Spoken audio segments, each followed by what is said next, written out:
Welcome to tonight's Keble debate. This is the first debate I have done since the passing of my close friend and closest cancer buddy, Professor Vincent Gillespie, and we all miss him hugely, his wisdom, wit, and humanity. Tonight, I will discuss with Dr. Conrad Steele, the Robin Geffen Career Development Fellow in English here at Keble, his academic journey, areas of special interest, poetry of the 20th century, and the place in the pantheon of the late Sir Geoffrey Hill, Honorary Fellow at Keble, as well as a couple of current poets of Keble origin. So, Conrad, what was the start of the academic journey that eventually brought you to Keble? Well, maybe the place to start is when I graduated from my first English degree. I was 21. I had been studying in Cambridge, and I was absolutely convinced that I never wanted to do another degree. I'd had a fantastic time studying English, but I had a very strong conviction that the study of the humanities was a kind of enabler to spur you out into some kind of enterprise in the outside world.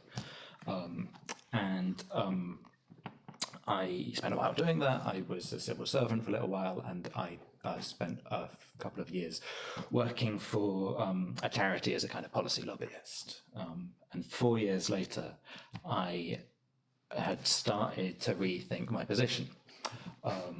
I tentatively went back to study a master's and then went back to Cambridge for my PhD. I was still a freelance lobbyist as a kind of moonlighting job, and quite enjoyed living a double life for a while. But as I went back into studying, I became more and more convinced that I had maybe underestimated the extent of what you can do inside a university, inside a humanities department, and I got more and more excited about that. And so that's what led me kind of to the point of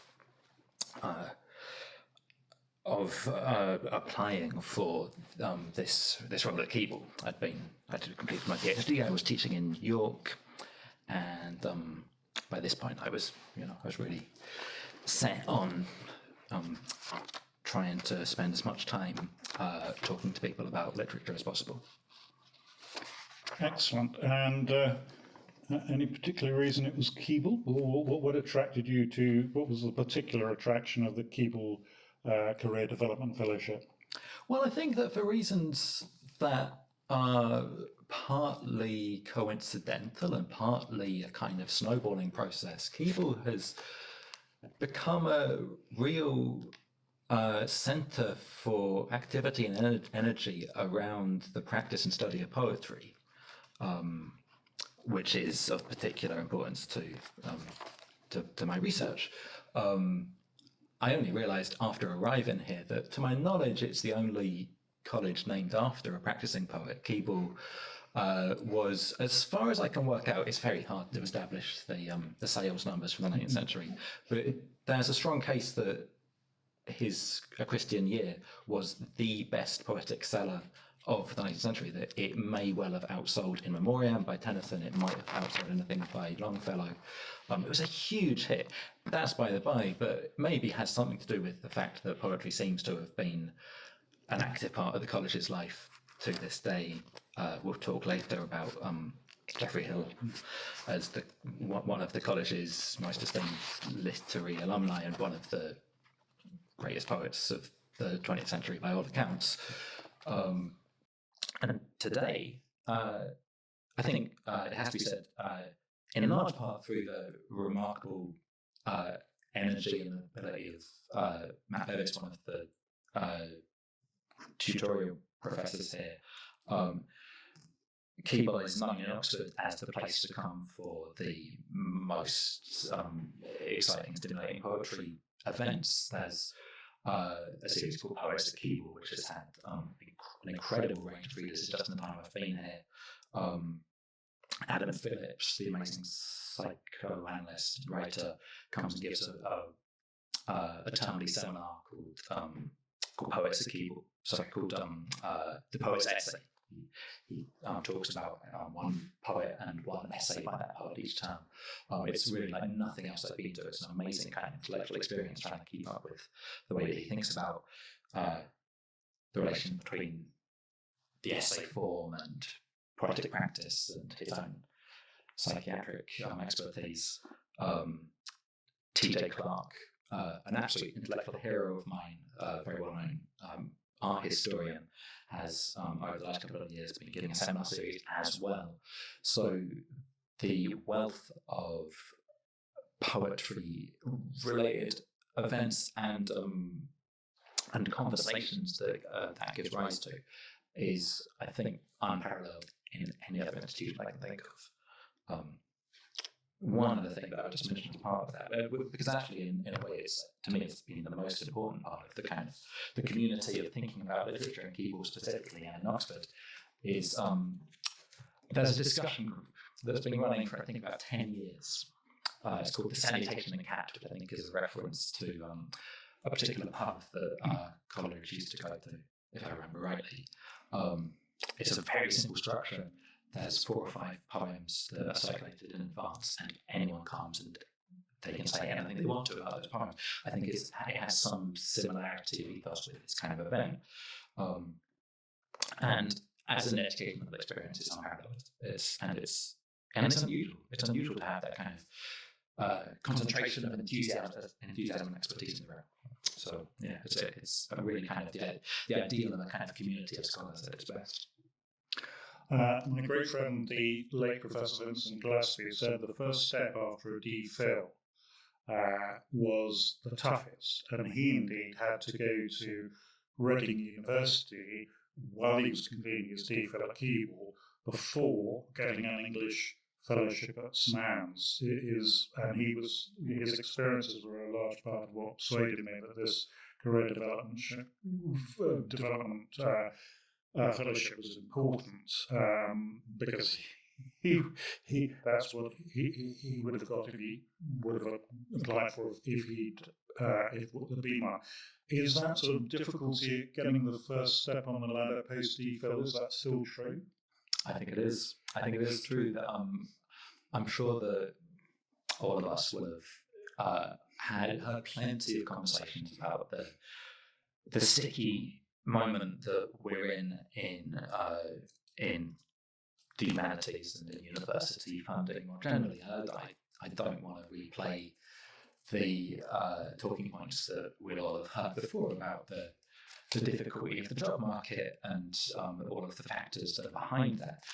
Instead, it struck me that there is a positive side of the story that is much less often talked about, which is part of the reason that it's particularly difficult, as you say, to go from that point of finishing a PhD to the next step. Part of the reason it's so difficult is because so many people want to do it. There are so many English PhDs at the minute. Undergrad numbers have, for various reasons, been flatlining or slightly declining, but graduate numbers have gone up and up. There's a real sense of a huge unsatisfied demand for spaces and opportunities for the kind of study and literary engagement that the graduate courses and English departments more generally make possible. And I think that often gets glossed over in the kind of jeremiads that you always hear around university politics. This is partly a success story. It's partly a fact that the university in general and English departments in general, in English departments in particular, have provided a more and more important space for a kind of culture of criticism that has blossomed in recent years. Excellent. Now, you began publishing and your books, and can you give us a bit of an outline of your areas of special interest? Yeah, well, maybe if I could just kind of pick up the story that I was starting earlier about how I ended up here. In my days as a lobbyist, I've worked across a few different policy areas, but I spent a lot of time working on energy. And I went one time to the control room of the National Grid, which is in a bunker in Warwickshire somewhere. And it's extraordinary. They've got a whole wall of this map of the country with real-time data display of the balancing of electricity, which needs to be balanced minute by minute between generation and demand. And it made a huge impression on me, partly because I thought, isn't it amazing the kinds of representational technology that we need to make our society work? It's not just the display on the wall, it's the whole kind of social apparatus that keeps the grid running, that you never think of when you turn on the light switch, but is essential to our way of life. And that kind of echoed around my head for a while, and was still echoing around my head when I was thinking about my own PhD project that became my first book, because it struck me that genre of representational technology includes literary form and always has done, and that one of the things that literature, and perhaps poetry in particular, does for us is to sustain a certain ability to think at scale about the society that we live in, to kind of broaden the aperture of our social imagination. And that's the substance of the book that I published last year. It's called The Poetics of Scale, From Apollinaire to Big Data. So as that subtitle suggests, it's kind of one of the things I'm trying to do in the book is think through some of the continuities between poetic practice and other techniques, other technologies that you might think are quite separate from poetry, but I think are actually quite closely interlinked. Since that's come out, I've continued to be extremely interested in the things that we turn to poetry for as a society, and increasingly the things that we turn to other literary forms for as well, beyond the obvious. One of the projects that I'm writing at the minute is a history of poetic form where you wouldn't expect to find it. So the kind of small-scale writing groups and private writing projects that people would hide in a drawer and be terribly embarrassed for anyone to see, but that draw on the same devices of putting words together on a page that make up the literary canon as we know it, and that work in some of the same ways, and that can maybe kind of illuminate what we think we know about the canon in new ways as well. No, I appreciate it. So, if we move on to poets of the second half of the 20th century, should we chuck some thoughts out about various of the Second World War poets?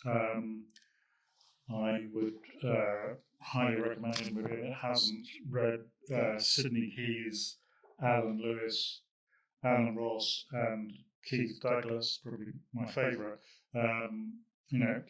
Gets stuck in and read some of their work. But what are your sort of thoughts on the sort of poets of the second half of the century, including the Second World War poets?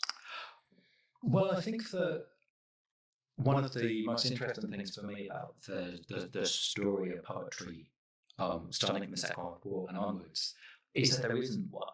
I think that many people who've, certainly people who've done an English degree, would kind of be able to narrate a certain version of the story of poetry in English, up to and including the first half of the 20th century, up to modernism.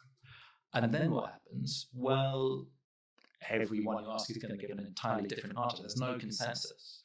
And again, there's plenty of people who would kind of turn that into a story about the death of poetry or its declining cultural importance, which I don't think is really accurate. I think that what we've seen is a diversification of the kind of things that poetry can do.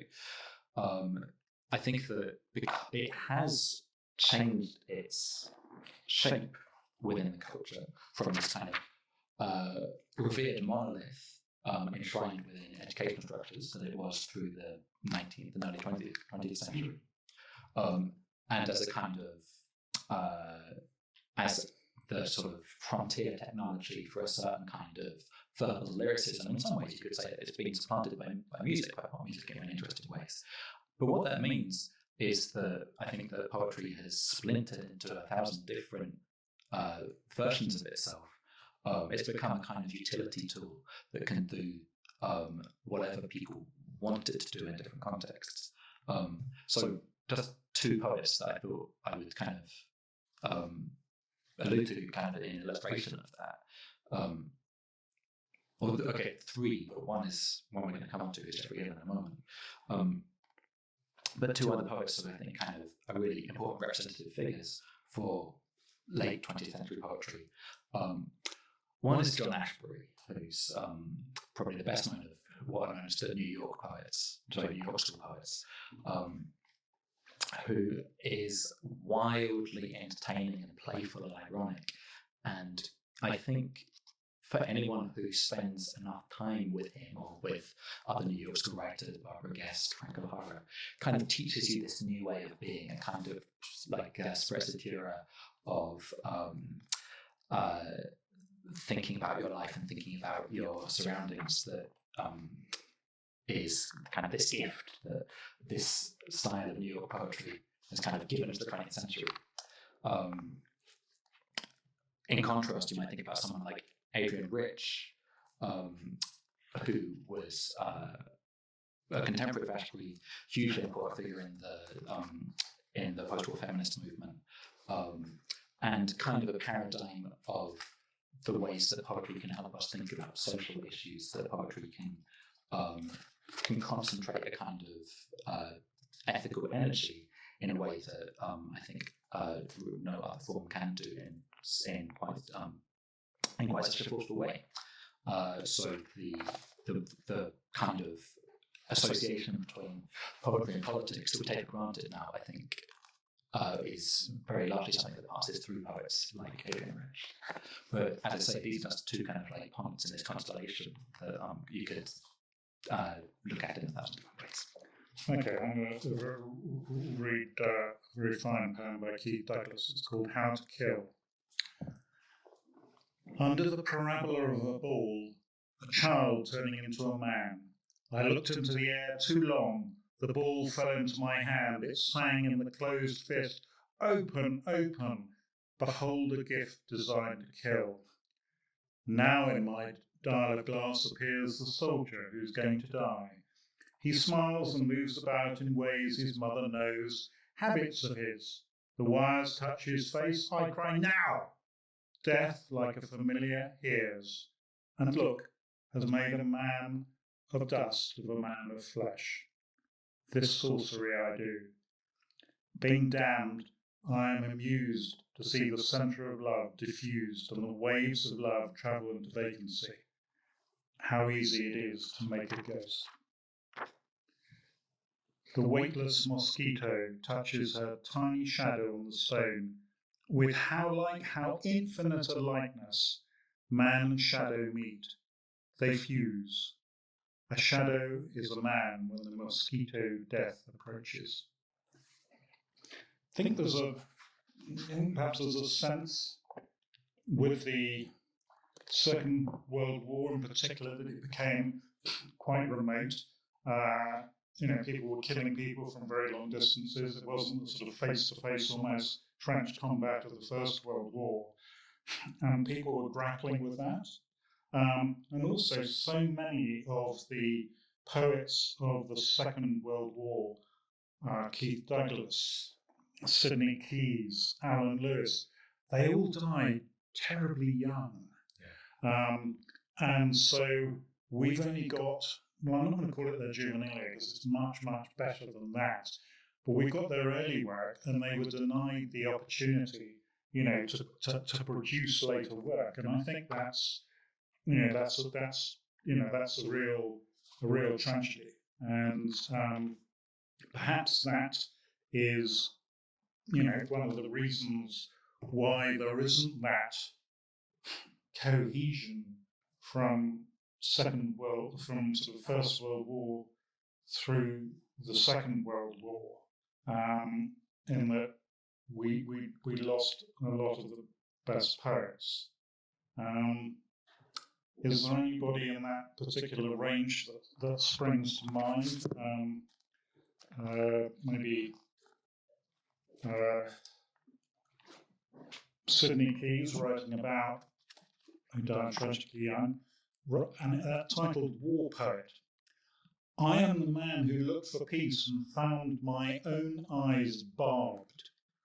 I'm the man who groped for words and found an arrow in my head. I'm the builder whose firm walls surround a slipping land. When I grow sick or mad, mock me not nor chain me. When I reach for the wheel, cast me not down, though my face is a burnt book and a wasted town. Horrific violence on a scale unimaginable, and the sort of other thing I think that clearly disappeared at that stage were the boundaries between civilian and competent. Mass bombing, invasions, very widespread war, and it seems to me that we took the barriers came down, and everybody it was a totally involving war, and I think you talk about continuity. It's very very challenging. I think some of the people that could have provide all these people could have provided the continuity, very sadly were dead, and some of the people who I often discuss this with the late Geoffrey Hill. Some of the people that should have carried it through didn't, and I would put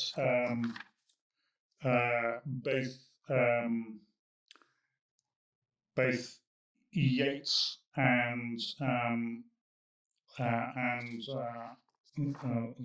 awful Ezra Pound in that category. Yeats suggested in Cool Park and Ballylea, revealed judgment that he rode in the high horse that Homer rode before him. He'd certainly like to have done, but his moral compass failed him when he put on a green shirt, just as Ezra Pound's compass failed him when he put on a black shirt and embraced National Socialism and then fascism. A totalitarian state, as Plato feared, doesn't bear artists. It goes on to burn them and their words too. When a totalitarian regime like Soviet Russia and Mao's China sanction or ban writers, it's even more necessary that writers stay true to their creative wellspring and moral framework, that they step out independently to frame their work. Even if, like William Blake, they have to cover their message with a layer of private coding or their own cosmology to avoid being seen as subversive to the state and exported or executed for opposing awful state laws. Blake feared this deeply and continued to pose difficult moral questions and answer them in a moral content, but coded. And this is a tremendous challenge, and I think that we need to get through to this in order to be able to form sort of moral judgments, on poems and on poets.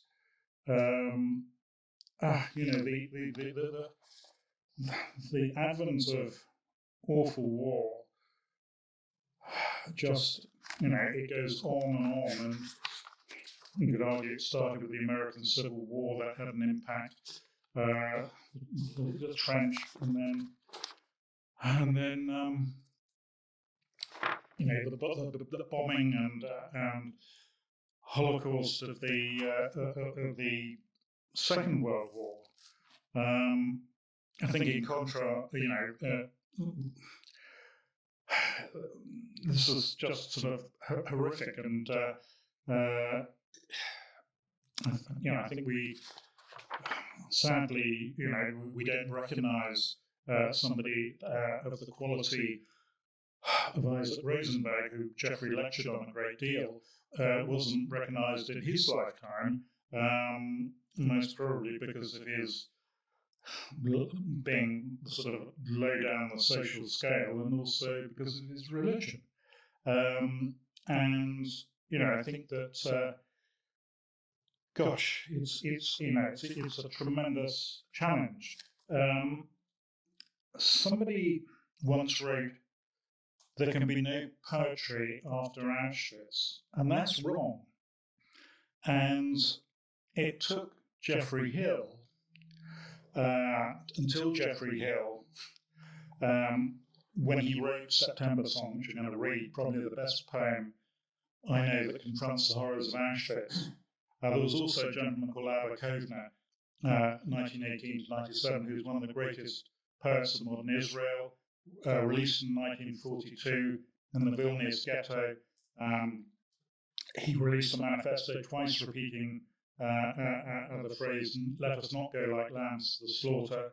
The only answer to the final solution was resistance, and it's better to die fighting. And from here, they armed underground resistance, and the ghettos spread to Poland, Belarus, Lithuania.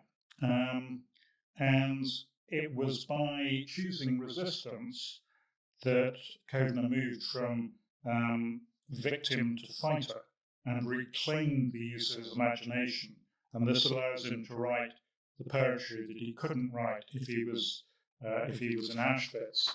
And I think that's incredibly important. And just going to read a couple of Geoffrey Hill's poems, which I think I've alluded to one already, but I think they're incredibly important. So I'm going to read a couple of them. I'm going to start with Ovid and the Third Reich. Ovid and the Third Reich. Non peccat, quaecumque potest peccati negare, solaqui famosam culpa professa facet. Amores 3:14. I love my work and my children. God is distant, difficult. Things happen too near the ancient troughs of blood. Innocence is no earthly weapon.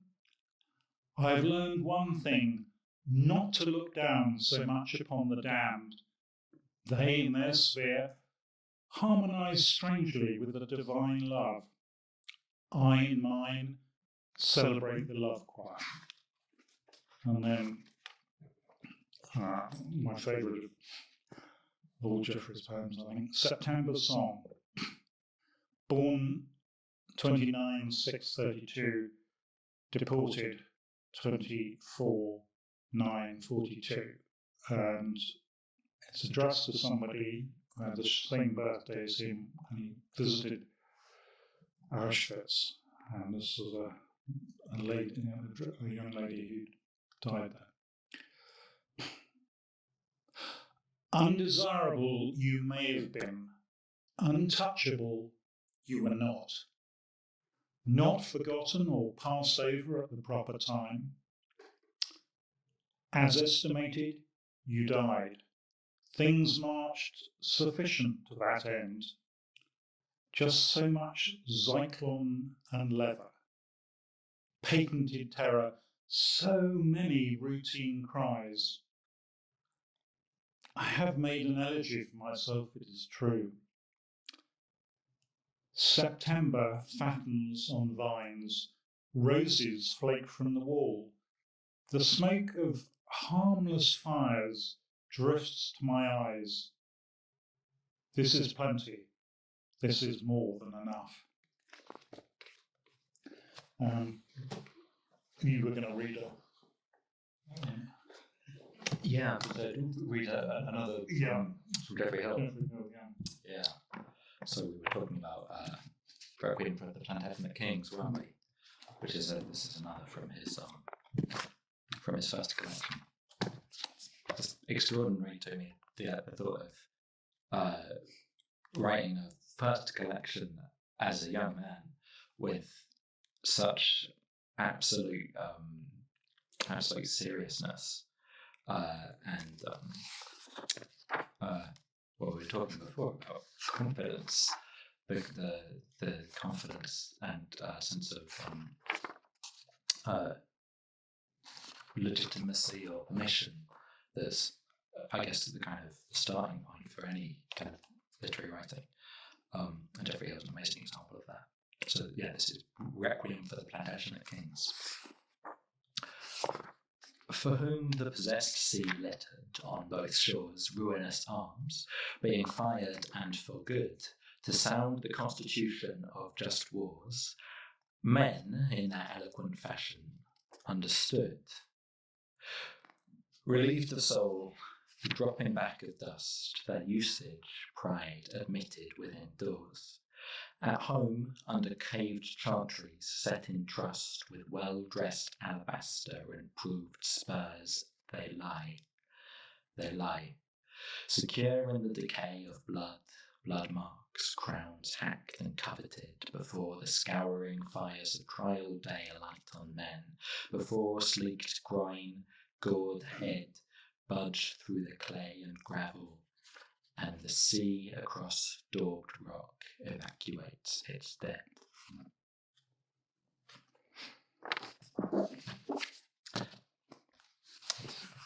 It's funny reading that. It makes you realise that that incredible, kind of compacted, very equivocal syntax is extremely difficult to follow when you're just hearing it, as in it's extremely difficult to follow even on the page, but the music of it still comes across so clearly. The kind of fascination with this sort of Germanic sound world that's so characteristic of Jeffrey Hill's poetry, everything kind of thudding and cracking into everything else. And whilst reading it out is a reminder of how there's that kind of constant undertow of kind of very ancient sense of music that I think is it's quite basic to how he writes. But don't you think also there's a willingness to confront the issues and horrors of the day that Auden, Eliot, Pound did not have the moral courage to do. I think that was extraordinary, because I think it was the realization that the whole world could be turned to dust by a few bombs, just led to a whole new fear and questioning. And it always used to disagree with Jeffrey Hill about. So, good poet, no moral compass, should have stuck to cats. I feel that Ezra Pound should have, if he'd been English rather than American, would have been put up against a wall and shot like Lord Haw. Auden disappeared to America, and his work he doesn't take up any of those really serious issues posed in the middle of the 20th century, whereas Jeffrey does. And to talk about those issues, I think is an essential duty of a poet, as opposed to, say, a lyricist. A lyricist is, for me, somebody, Bob Dylan, somebody like that, writes lyrics. He does not write poetry. And I think there's a huge difference there. And that moral compass has become even more important if we think what an information age we're in.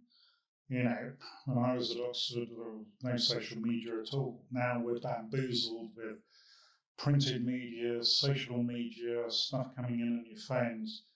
It's all around you. And I think that moral compass and guiding light is something that, Geoffrey had in huge quantity. And I think some of the other writers of that period, the beat poets or the nature poets, I'm sure they've done some good work, but when we look back at the second half of the 20th century and evaluate it, maybe in 10 or 20 years' time, some of the poetasters, as Vincent would call them, will fall away from view. And some of the people that have been left are Dorothy Parker in that view. I think she's a remarkable poet, remarkable poets of the First and Second World War. And, I think for me, those are the people that are going to, when the 20th century is finally put together, are going to, be important. I think we may be even now a little too close, but we're 25 years away from it at the end of the last century. But I think very, very, very challenging. And I think that confronting the full horrors is something very, very challenging. It makes me think back to what I was saying about the idea that poetry never has, but particularly over the span of the last 80 years, did not just do one thing, but I think that in Geoffrey Hill's case, he stands out as an example of a writer trying to make it do a particular thing that other cultural forms, in his view, conspicuously were not doing. And I was saying to Robin earlier that I only recently read this series that he wrote in the 90s called The Triumph of Love. Absolutely amazing, incredible piece of writing. And he's very concerned with the absence of, I suppose what we could call a moral compass that he saw about him in that time. But the phrase that I remember from it is the struggle for a noble vernacular, the idea of a language of elevation, a language of praise, really, that he saw as absent from our cultural repertoire, that we are habitually relativists with something that Geoffrey Hill struggled with, both in his poetry and in his criticism as well. He was a great defender of the idea of intrinsic value. But I just wanted to go back to one thing that you were saying, Robin, about the way that he confronts the horrors of the war, of the Holocaust, which of course he does in an extraordinary way, but not in a straightforward way. And I was just thinking about that first poem that you read, Ovid in the Third Reich, where every sentence is open to being read in at least two ways. It's a poem about confrontation, but it's also a poem about equivocation. Just to give an example, I have learned one thing, not to look down so much upon the damned. Is he saying, I have learned not to scorn the damned? or I have learned to ignore the doubt. I have learned to just not look. Is this, is it a confrontation of a kind of gained empathy through the confrontation that he's been through, or is it a refusal of confrontation, a choice not to look? They're both there in the syntax of the poem. I feel like it.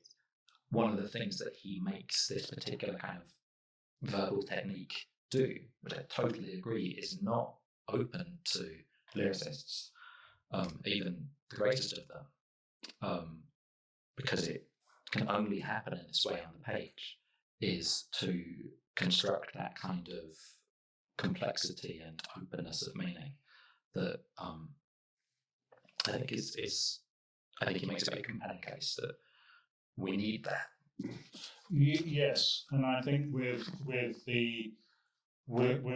Ovid, it's perhaps, you know, he puts down. I think with Ovid in the Third Reich, he's talking about learning and the generations of sort of traditions stepping back through, you know, poets recalling the times of war, but he's there, and it's in his poetry, and you can reach into it. Whereas, you know, the beat poets, Eliot, Yeats, certainly Pound, Auden, they're just not engaging. And the thing about September's song that I think is so brilliant is the ambiguity he feels, because he's commemorating something, and then he realizes as he's writing the poetry and commemorating it, he's in a way writing something that encompasses, in the poetry, encompasses him as well. And he's wanting to kind of step away from it, saying, you know, this is, I'm not writing this, you know, to be seen as a great poet. I'm not writing in this.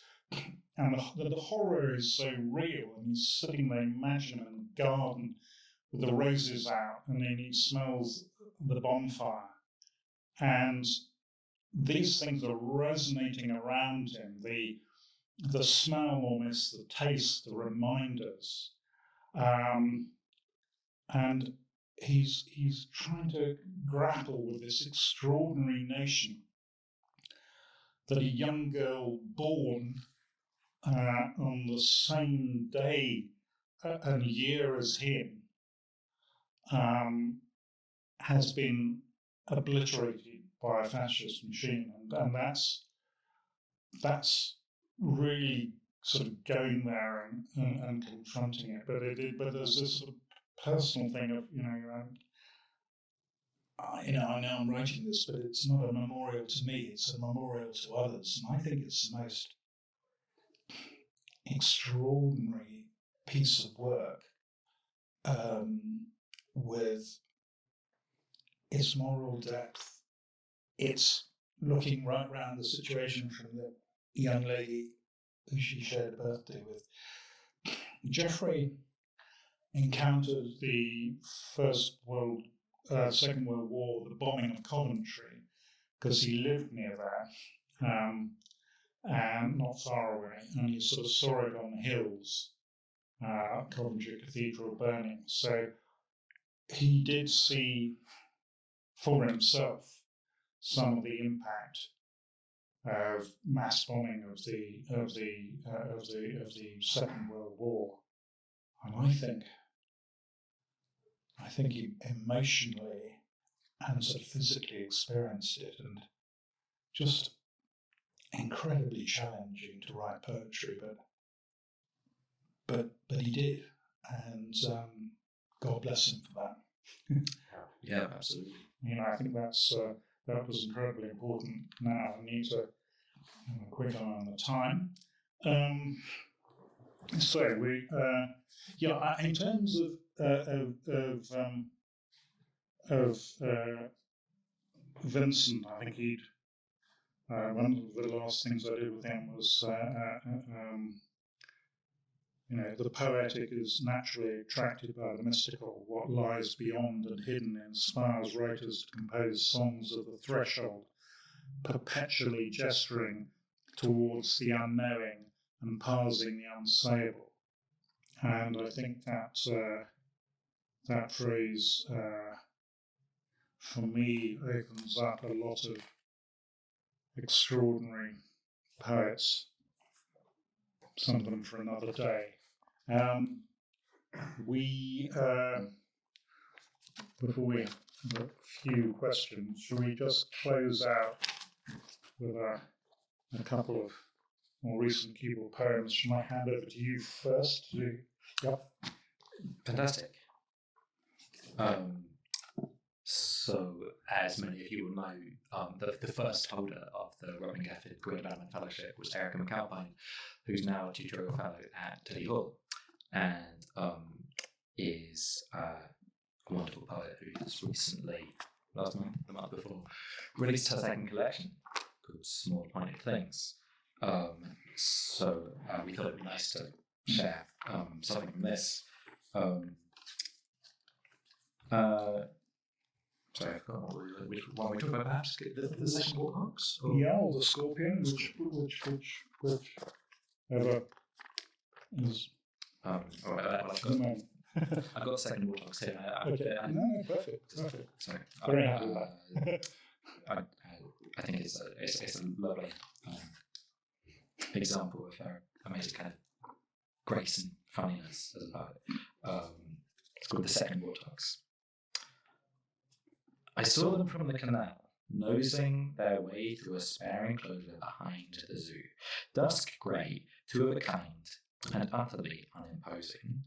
They were traipsing aimlessly across their corner of Regent's Park like a pair of sullen cast-offs from the Ark, and wearing their dirt shamelessly. Who could blame them for their ennui? They were just the second warthogs, their features having been reckoned by some zookeeper as not quite worthy of being seen. Oh, to be prima ballerinas, not just understudies sent back to paddocks muddied by packs of hyenas, but actual queens. Believe me when I say there was nothing shoddy about them. They were half head, half body, and the tusks were terribly clean. Very nice.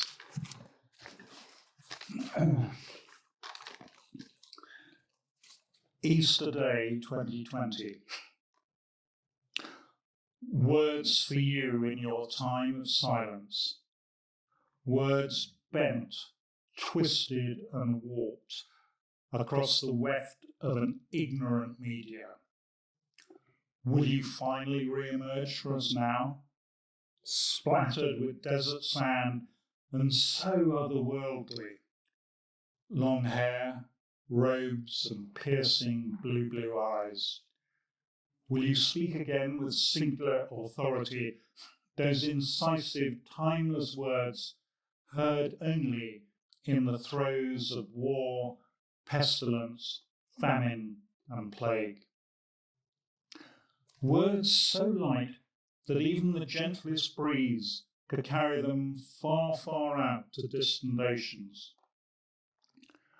Words before Auschwitz, Belsen and Nagasaki, after Cannae, Masada and Thermopylae, before Rome falls and Constantinople burns, after the Somme and then Stalingrad.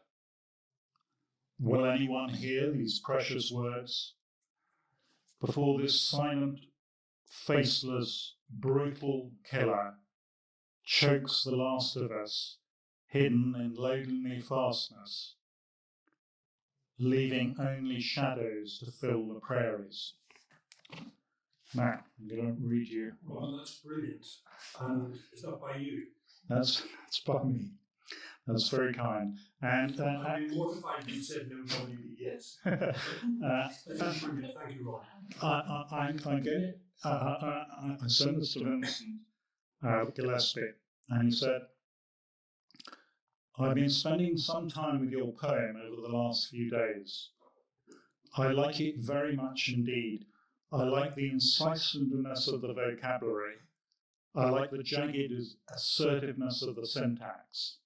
I think the use of analogy is very effective. This one is definitely a keeper. Much love, Vincent. It has the ability for occasional words to leap off the page and lodge in the subconscious. And he was a tremendous man in dedicating my upcoming collection of poetry to him, a great man, and I hope we see his like again. It's, And Robin, you won't have to help all this room, but you'll have to help me if you would. The reference which I half picked up to that is really fought, or I can never quite remember the story. Israel soldiers go there. Masada. Yes, what's that about? So Masada was when Israel was being invaded, and the warriors pulled out to a mountainside, and they were the last fighters, and they chose to die rather than fall into Roman hands. Thank you. But it was extraordinary. There should be a poem about Masada somewhere. Well, there's a man here capable of writing for you, Robin. Honorary Fellow. And I think that these are the big questions. Geoffrey Hill was also very supportive of my writing. I'd been to a fairly awful period, and Geoffrey was very supportive, and writing was right at the front of his things to do and ways to go forward. And we were talking about speech of Geoffrey's earlier, and he the lady he married was Jewish, and there was a sense, I think, in which he willingly took on that mantle of being the husband of a Jewish wife. That fair to say? Yeah, and it's one of he recurs to it throughout the Triumph of Love that I was talking about before. This kind of in this semi-ironic way that he kind of develops through that poem, the idea of being a Jew by marriage, which he sort of, in a way, he's kind of putting forward as a contradiction in terms, but he's very fascinated by what that means for him. Yeah, very much so. We have a little time. Are there any more thoughts, questions, or anything anybody would like to share with us? Stephen, you look like you're have a faith. No, I'm just very moved, and I really just want to say thank you. You both deeply reached me. Thank you very much. That's very kind. Conrad, could I ask you about Keble? Yeah. The poet, and just say if this is not something you really can talk about, that's fine. But I've always been quite interested. Obviously, I feel like I know a fair bit about him, but I don't really know anything about his poetry. And I'm particularly interested in the fact that perhaps the best published poet of the 19th century has been so thoroughly decanonized that nobody really reads him at all. And often when we think about people not being in the canon or the marginal, we think it's for a kind of, we tend to read that in a rather politicized way. They're voices of minoritized groups that haven't been read. But Keble, you couldn't have got a more establishment figure, professor of poetry at the University of Oxford, the only poet of a college named after him, huge figure obviously in the Oxford movement, kind of titanic world like. What happened? Do you think? Why is Keble not in the canon? That I'm not sure. I mean, if any of your students read Keble, do they come having, but they would have read. If the answer is his poetry isn't quite good enough, please move away from Robin. No, I don't think that is the answer.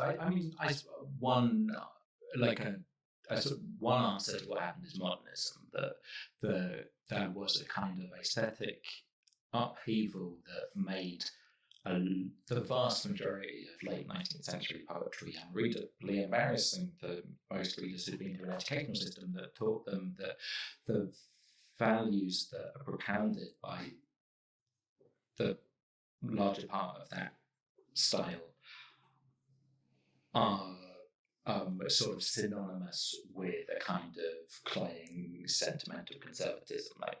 But that there are very few poets of that period who are better at it. But I don't know if that's the whole story. I think that it was just on the cusp where mass readership was becoming a thing that more than it had been at the peak of Tennyson's fame, and that meant that there was a kind of cultural churn of the kind that we're very familiar with now. You know, like who remembers the best-selling song of like 1974 or 2004 or last year? And we don't think of that churn as something that poetry is subject to, but actually at that period it had such a wide readership that it was part of the same dynamics of popular culture briefly that we associate with, you know, music and movies now. And I think there's a sense in which some of the orthodoxies, particularly in this case Christian orthodoxies, meant that a great poet like G.M. Hopkins was unpublished and unread in his lifetime, and not published till after his death. And you know, this is a troubled soul who, Baylor classicist, and then went into the church, and there was a real sense in which his poetry reflects a strong struggle with his religion. I mean, some of it went over when set around Oxford. They're amazing pieces of poetry, but he felt it conflicted with the established hierarchical view of the church of which he was a member. And I mean, what an extraordinary thing to write one of your major works on the drowning at sea of some poor nuns. And there's a tremendous ambivalence in that poetry, and just a remarkable poet, wordsmith, but one, again, whose poetry just couldn't come out. He wouldn't let it out into circulation. He was frightened of what would happen to him personally. In the same way that Blake was. Blake would have been drawn and quartered, exported to America, whatever. And some of the great poets who do struggle with that extraordinary internal dialogue and have their own thoughts that confront the accepted religion or hierarchy of their time. You know, they emerge very slowly, often posthumously, and we need to respect that. And I suspect, you know, Jim Hopkins will be one of the better read poets going forward of the second half of the sort of the 19th century, beginning of the 20th century. And it's weird because being in Oxford, you walk past it. If you walk past St. Aloysius Church just before Somerville, it's it actually says Jeremiah Hopkins worked here as a priest. So it's still echoing round. You can still walk past it, and J.R.R. Tolkien worshipped here, and I think that's it. Cardinal Newman spoke here. And it's part of that sort of extraordinary tangibility, you know, of Oxford. And poor man, I think he was not a happy soul. And other Oxford poets struggled. A Houseman, he struggled because, the Blue Remembered Hills, but he's struggling with the emotions of a love that dare not speak its name, and that really at that time weighed very, very heavily, and he wasn't allowed to carry on at Oxford as a graduate, and went elsewhere, and eventually came back as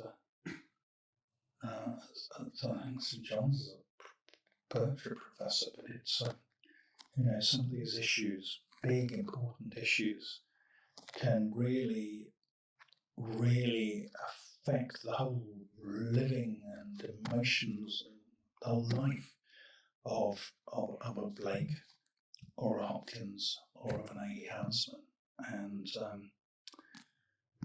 we have to respect that. Well, speaking of the broader poetry, Robin's wearing a Vincent's cap, not the sports cap, and Robert Bridges, the poet laureate, wore that tie a great deal. And of course, he was charged with writing a poem every year for the nation.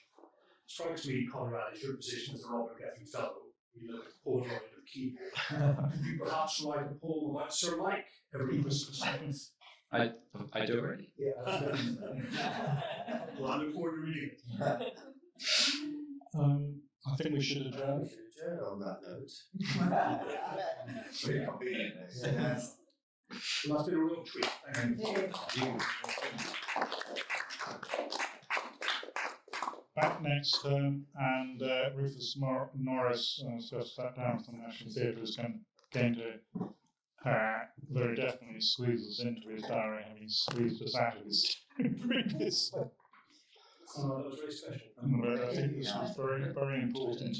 And I think these Vincent really, it was so important to have these career development fellowships to enable people to get that next post-DPhil position. And as if somebody is remarkable, if you didn't get into All Souls, you had to go somewhere else and then come back in.